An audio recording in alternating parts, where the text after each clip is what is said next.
Hello student, good evening. स्वार्थ में अच्छाइयाँ ऐसे खो जाती हैं जैसे समुद्र में नदियाँ।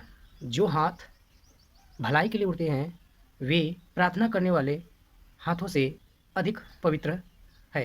तो चलिए इसी के साथ हम लोग क्लास 10 साइंस, जिसमें मैंने बहुत कुछ बिंदुओं पर बात कर लिया है। आगे की ओर बढ़ते हुए आज का जो बिंदु होगा गोली दर्पण। ठीक है, अगर आप लोगों ने अभी तक जो मैंने पढ़ाया है science, physics, reflection of light नहीं देखा है तो सुपर आईपी सर जो मेरा नया चैनल है उसे आप लोग सब्सक्राइब कर लीजिए और वहाँ पर आप जा करके उसको वॉच कर सकते हैं और अपना बेहतरीन तैयारी शुरू कर दीजिए। ठीक है ना? तो चलिए आज जो है हम इस बिंदु पर बात करेंगे गोली दर्पण, जिसको हम लोग स्पेरिकल मिरर के नाम से जानते हैं। ठीक है ना? तो आज हम लोग पढ़ेंगे गोली गोली दर्पण के बारे में, जिसको हम लोग क्या बोलते हैं? स्पेरिकल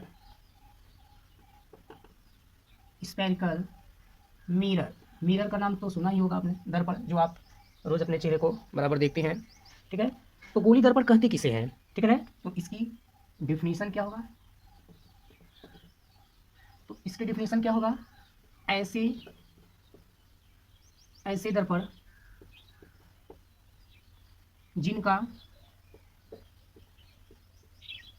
जिनका परावर्तक पृष्ठ गोली गोली है गोली होता है। क्या होता है? गोली होता है। गोली दर्पण कहलाता है। गोली दर्पण कहलाता है। इसका मतलब समझ रहे हैं? जैसे आपने कांच देखा होगा ना, जैसे अपने आप को मिरर में देखते हैं तो जिस सामने जैसे देखते हैं ना, तो सामने वाला जो भाग होता है वो क्या होता है? परावर्तक पृष्ठ होता है, यानी उस पर लाइट पड़ती है जिससे रिफ्लेक्ट होती है, इसलिए उसको हम लोग क्या बोलते हैं? परावर्तक पृष्ठ या परावर्तक तल बोलते हैं। ठीक है ना? फिर हो गया। और जो पीछे वाला भाग होता है वो क्या होता है? कलई किया हुआ तल होता है, यानी पेंट किया रहता है। ठीक है ना? तभी तो लाइट रिफ्लेक्ट होगी, वरना क्या होगा? आर पार हो जाएगी लाइट। ठीक है ना? तो क्या बोलेंगे? ऐसे दर्पण जिनका परावर्तक पृष्ठ क्या हो? गोली होता है, गोली दर्पण कहलाता है। और ये कितने प्रकार के होते हैं? दो प्रकार के होते हैं। यह दो प्रकार के होते हैं। पहला कौन होता है? पहला आपका है अवतल दर्पण। अवतल दर्पण। ठीक है ना? इसको इंग्लिश में क्या बोलते हैं? कॉनकेव। क्यों माने गुफा होता है। ठीक है ना? गुफा जैसे देखे ना, इस तरह से सांप का हुड होता है। ठीक है ना? चम्मच आपने स्पून देखा होगा। ठीक, क्या होता है? जो क्या हो, अंदर की ओर दबा होता है। ठीक है ना? तो उसको हम लोग अवतल बोलते हैं, अवतल। तो इसको इंग्लिश में कॉनकेव मिरर के नाम से जानते हैं। कॉनकेव मिरर ये होता क्या है? ठीक है ना? तो ऐसे गोली दर्पण जिनका परावर्तक पृष्ठ क्या हो? दबा हो।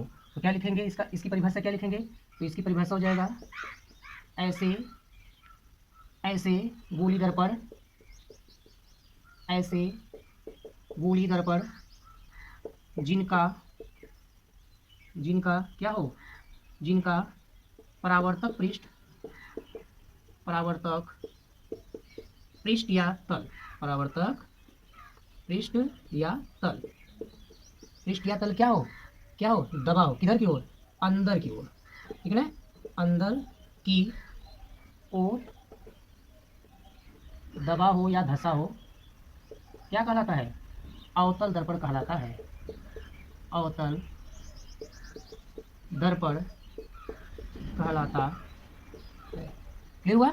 जैसे इसका फिगर अगर हम देख लें तो इस तरह का ये बनेगा, ये वाला भाग। ठीक है ना? इस तरह का जो भाग होगा, और एक देखिए अंदर की ओर, देखिए ये अंदर की ओर क्या हुआ? धसा हुआ है। तो ये अंदर की जो भाग होगा ना, ये क्या होगा? आपका परावर्तक पृष्ठ होगा। ये क्या होगा? आपका परावर्तक। तभी तो लाइट क्या होगी? जैसे ये क्या होती है? ये आपका प्रिंसिपल एक्सिस होता है। ठीक है ना? ये, और इस पर अगर कोई लाइट इंसिडेंट हो तो उसी एंगल से क्या होती है? लाइट रिफ्लेक्ट होती है। उसी एंगल से क्या हो जाती है? लाइट रिफ्लेक्ट होती है ना, जिससे आपका आई और आर फॉलो करता है। ठीक है ना? ये जो बिंदु है इसको हम लोग पी बोलते हैं, ध्रुव बोलते हैं। ठीक है ना? अभी मैं इसका पूरा क्लू बताऊंगा, पूरा इसकी पॉइंट को मैं अभी बताऊंगा। तो फिलहाल के लिए इतना जानते रहिए कि ये बाहर की ओर क्या होता है? कलई किया रहता है। ठीक है ना? बाहर की ओर पेंट किया रहता है। ठीक है ना? और अंदर का जो पृष्ठ होता है उसको हम लोग, इसी को हम लोग क्या बोलते हैं? परावर्तक पृष्ठ बोलते हैं। क्यों? क्योंकि यहीं से लाइट क्या होती है? रिफ्लेक्ट होती है। और बाहर का जो कलई किया उसको क्या बोलते हैं? कलई। ठीक है ना? कलई किया हुआ तल, किया हुआ तल या पृष्ठ के नाम से जानते हैं। ठीक, तो क्लियर हो गया सभी को? क्लियर हो गया। अब दूसरा अगर हम लोग यहीं पर लिख लेते हैं दूसरा पॉइंट क्या होता है, गोली दर्पण क्या होता है, ओह सॉरी, उत्तल दर्पण क्या होता है, उत्तल दर्पण। उत्तल दर्पण किसे कहेंगे, इसको इंग्लिश में क्या बोलते हैं, इसको इंग्लिश में बोलते हैं कॉन्वेक्स मिरर। क्या बोलते हैं, कॉन्वेक्स मिरर। तो इसकी डिफिनेशन क्या होगा, तो क्लियर है, इसकी डिफिनेशन क्या होगा, ऐसे लिखिए, ये देखिए अंदर की ओर दबा हुआ था, अब ये क्या होगा, बाहर की ओर दबा होता है, ठीक है। तो क्या लिखेंगे, ऐसे या ऐसा, ऐसा गोली दर्पण जिनका जिनका परावर्तक पृष्ठ क्या हो, बाहर की ओर उभरा हो। जैसे आप चम्मच का भाग देखिए, पिछला भाग क्या होता है, बाहर की ओर उभरा होता है ना, ठीक है ना। तो उसमें क्या होता है, और चम्मच का आगे भाग अंदर की ओर धंसा होता है, ठीक है ना। तो इसमें बाहर की ओर अगर उभरा हो तो उसे हम लोग क्या कहेंगे, उत्तल, क्या बोलेंगे, उत्तल दर्पण। उत्तल, बाहर की ओर उभरा हो, उत्तल दर्पण कहलाता है। तो क्लियर हो गया सभी को, क्लियर हो गया ना। तो ये आपका क्या हो गया, उत्तल दर्पण कहलाता है। इसका फिगर क्या होगा, तो इसका फिगर देखिए, इसका फिगर क्या होगा, अब ये चीज़ को हम लोग रिवर्स बना देंगे कुछ ऐसे, ये अब आपका ये फिगर जो है ऐसे हो जाएगा। अब देखिए ये क्या होगा, देखिए अंदर की ओर कलई किया हुआ भाग रहेगा, ठीक है ना, अंदर की ओर, और ये बाहर से क्या होगा, रिफ्लेक्ट होगी लाइट। ये यहाँ भी आई और आर आपका बनाएगा, ठीक है ना। तो अगर बाहर की ओर उभरा हुआ है तो उत्तल दर्पण, अंदर की ओर दबा हुआ है, धंसा हुआ है तो अवतल दर्पण होता है। क्लियर हो गया, ठीक है ना। तो चलिए अब हम जो है इसके कुछ मुख्य पॉइंट, इससे संबंधित कुछ परिभाषाएं जो है देख लेते हैं। जैसे दर्पण का ध्रुव क्या है, वक्रता त्रिज्या क्या है, वक्रता केंद्र क्या है, ठीक है ना, मुख्य अक्ष क्या है, फोकस क्या है, ठीक है ना, इस पर भी हम लोग डिस्कस कर लेते हैं। तो इतना आप लोग इसको रिवाइज अच्छे से जरूर कीजिएगा, ठीक है ना। तो बने रहें, अभी नेक्स्ट बताते हैं।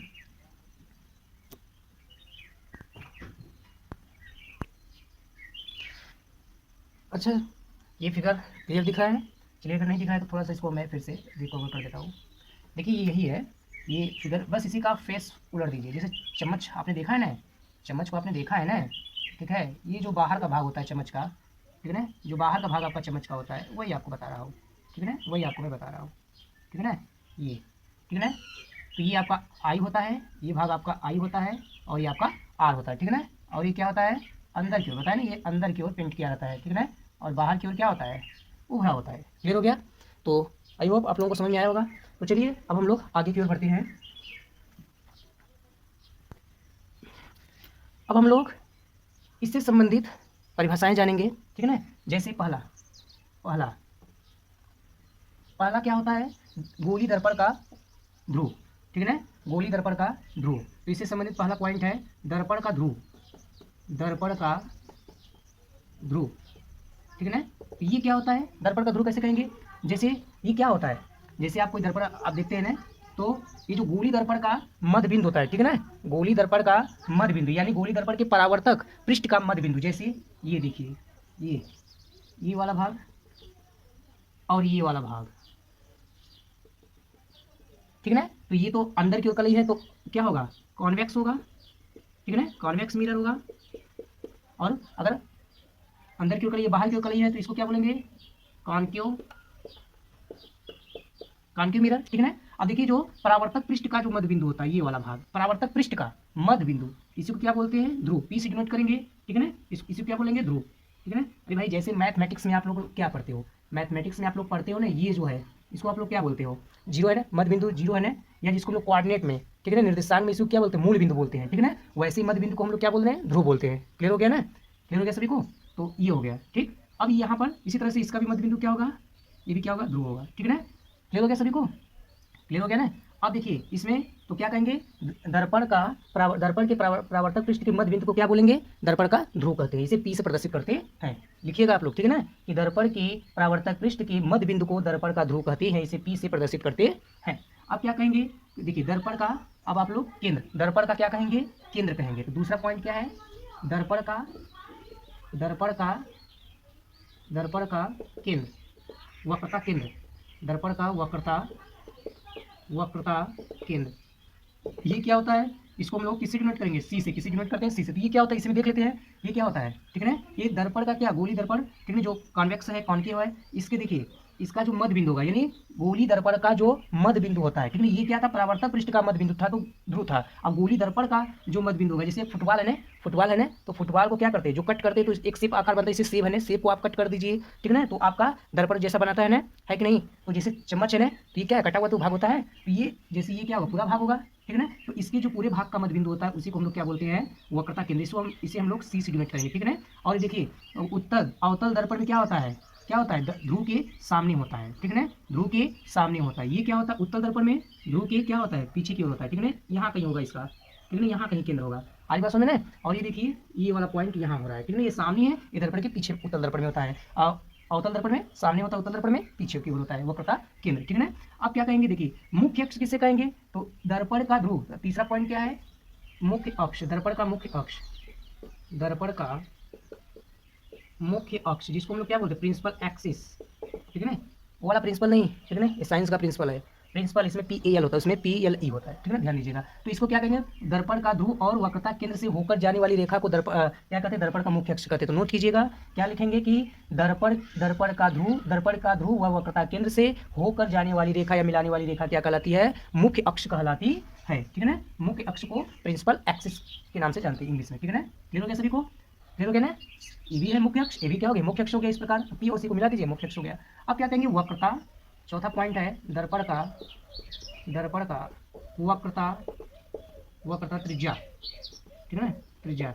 ये क्या है, centre of radius, centre of radius, ठीक है ना, कर्वेचर ऑफ रेडियस है, ये सेंटर ऑफ रेडियस है, ठीक है ना, सेंटर ऑफ कर्वेचर, ये सेंटर ऑफ कर्वेचर इसको बोलते हैं इंग्लिश में, इसको रेडियस ऑफ कर्वेचर बोलते हैं, ठीक है ना। इसे सी से यूनिट की, इसे हम लोग आर से यूनिट करते हैं। कहाँ पर ये है, देखिए P व C के बीच की दूरी को क्या बोलते हैं, वक्रता त्रिज्या बोलते हैं। इसे स्मॉल आर से प्रदर्शित करेंगे या कैपिटल आर, ठीक है, स्मॉल आर या कैपिटल आर से यूनिट कर दीजिए। क्लियर हो गया। अब यहाँ पर देखिए, अब हम लोग क्या कहेंगे, ये भी देखिए आपका ये भी है, ठीक है ना, ये क्या है, सामने की ओर है, ये क्या है, पीछे की ओर बना हुआ है, ठीक है ना, वक्रता त्रिज्या। अब क्या बचा है, तो मुख्य फोकस, दर्पण का मुख्य फोकस, गोली दर्पण का मुख्य फोकस, मुख्य फोकस कहिए या केवल फोकस, केवल फोकस, इसको कैसे समझेंगे, देखिए देखिए मुख्य अक्ष के समांतर चलने वाली प्रकाश की किरण, जैसे मान लीजिए ये है, ठीक, ये मुख्य अक्ष के समांतर चली प्रकाश किरण, ठीक है ना। तो मुख्य अक्ष के समांतर चलने वाली प्रकाश किरण दर्पण के परावर्तन के पश्चात जिस बिंदु पर मिलती है, जिस बिंदु पर ये मिलती है, ठीक है ना, जिस बिंदु पर मिलती है, देखिए यहाँ पर जो मिल रही है तो इसी को हम लोग क्या बोलते हैं, F, क्या बोलते हैं, F देते हैं, ठीक है ना। ये देखिए उत्तल अवतल दर्पण में वास्तविक रूप में बिंदु पर मिलता है, ठीक है ना। अवतल दर्पण में ये जो किरणें हैं वास्तविक रूप में मिलते हैं या मुख्य अक्ष पर काटती है, वास्तव में काटती है। और जबकि अवतल दर्पण में क्या है, अब इससे कोई लाइट देखिए, ये क्या होगा, लाइट देखिए, अगर मान लीजिए लाइट ऐसे मुख्य अक्ष के समांतर चल रही है, ठीक है ना, अभी क्या होगा, लाइट उत्तल दर्पण में लाइट क्या होगी, रिफ्लेक्ट, देखिए यहाँ पर रिफ्लेक्ट होगी, ठीक है ना, ये रिफ्लेक्ट होगी, तो ये रिफ्लेक्ट हो गई, लेकिन ये कहाँ आती हुई प्रतीत होती है, ये देखिए फोकस, जिस बिंदु से आती हुई प्रतीत होती है उसी को क्या बोलते हैं, फोकस, ठीक है ना, यानी उत्तल दर्पण में आती हुई प्रतीत होती है, ठीक है ना, जबकि अवतल दर्पण में क्या होती है, एक्चुअल में किरण क्या करती है, उस बिंदु से होकर जाती है, यानी अवतल दर्पण में जिस बिंदु से होकर जाती है, ठीक है ना, या आती हुई प्रतीत होती है, उसी को हम लोग क्या बोलते हैं, दर्पण का मुख्य फोकस कहते हैं या फोकस कहते हैं। क्लियर हुआ। तो अवतल दर्पण में वास्तव में उस बिंदु से होकर जाती है, और जबकि उत्तल दर्पण में क्या होती है, उत्तल दर्पण में आती हुई, उस बिंदु से आती हुई क्या होती है, प्रतीत होती है, ठीक है ना। इसमें एक्चुअल वास्तव में इसमें आती है, होकर जाती है, इसमें आती हुई प्रतीत, इसमें आभास होता है, मतलब आभासी रूप से इसमें क्या है, प्रतीत होता है, इसमें वास्तव रूप में वास्तव रूप में जाती हुई प्रतीत होता है, ठीक है ना। क्लियर हो गया। तो इस चीज़ को, कॉन्सेप्ट को अच्छे से समझ लीजिए, ठीक है ना। तो अब ये देखिए यहाँ पर ये हो गया फोकस। अब देखिए फोकस दूरी क्या होता है, तो छठा पॉइंट है, ठीक है ना, दर्पण का फोकस दूरी, दर्पण का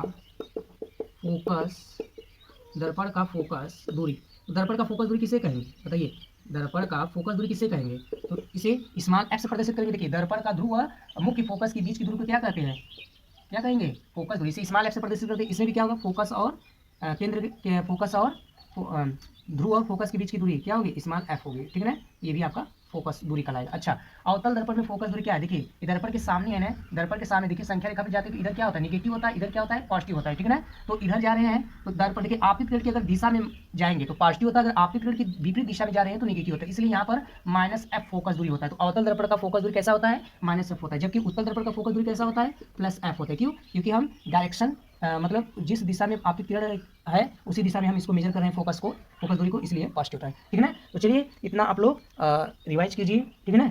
आपको मैंने यहाँ पर गोली दर्पण से संबंधित जितने भी थे टर्म उसको मैंने समझा दिया है। आप इसको 2 से 3 बार रिवाइज कीजिए अच्छे से। ठीक है ना। जो कुछ नहीं आता है कमेंट बॉक्स में आप लोग बताइएगा। ठीक है ना। अगर आप लोगों को अच्छा लगा है तो लाइक, शेयर और सब्सक्राइब करना ना भूलिएगा। ठीक है ना। तो चलिए नेक्स्ट टाइम फिर मिलते हैं, तब तक के लिए जय हिंद, थैंक यू।